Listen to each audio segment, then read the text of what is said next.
a major analyst firm, right? So this is the second major analyst firm, along with Jefferies, U.S.-based firm that is now initiating coverages on cannabis stocks. So it's really important in the sense that we're getting Wall Street involved.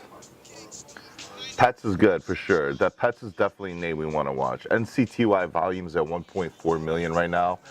Guys, JMU starting to pump up here a little bit. If they start ascending on the list, IDEX could be a really fun one too. IDEX, India Delta Echo X-ray. AWSM starting to drop. IDEX to acquire 51% stake in sales arm of Malaysian electric vehicle company.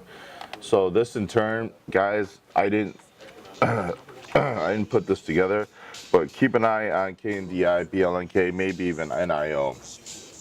I forgot what that obscure Tesla of Canada stock is, but I guess they could be one too.